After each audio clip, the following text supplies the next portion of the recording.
حضرت شیخ شریف الدین منیری رحمۃ اللہ علیہ اپنے مکتوبات میں تحریر فرماتے ہیں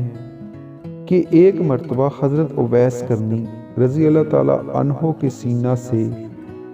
ایک ایسی لطیف ہوا چلی کہ فرشتے بے ہوش ہو گئے۔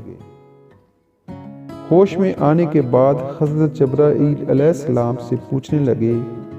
کہ ہم کو 7 لاکھ برس کا زمانہ ہو گیا مگر آج تک اس قسم کی خوشبو نہیں آئی تھی جو اب عہد خاتم المرسلین صلی اللہ علیہ وآلہ وسلم میں آتی ہے۔ حضرت جبرائیل علیہ السلام نے حضور پر نور صلی اللہ علیہ وآلہ وسلم سے دریافت کیا تو سرکار دو عالم نور مجسم نے فرمایا، یہ نسیم رحمت یمن کے مست و الست شتربان حضرت اویس کرنی رضی اللہ تعالیٰ عنہ کے سینہ کی ہے۔ حضرت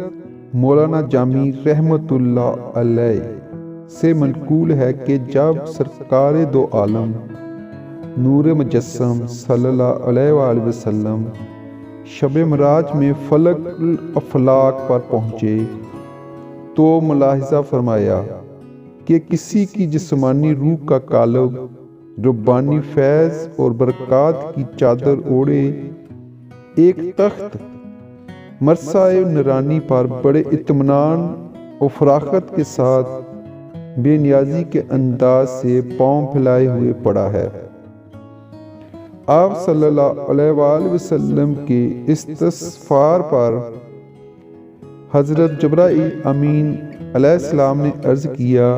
کہ یہ شان اور یہ جرت حضرت اویس کرنی رضی اللہ تعالیٰ عنہ کے قالب کی ہے جس نے آپ صلی اللہ علیہ وآلہ وسلم کے عشق میں دم مارا ہے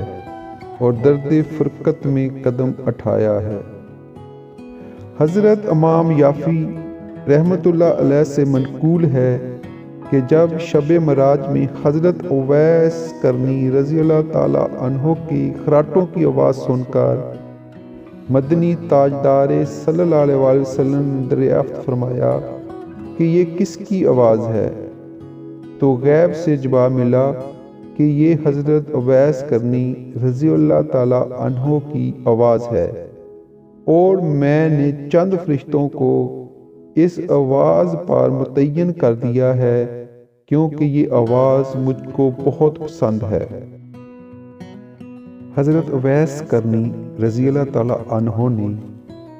شتربانوں کے حلیہ میں زندگی بسر فرمائی اور نبی آخر الزمان صلی اللہ علیہ وآلہ وسلم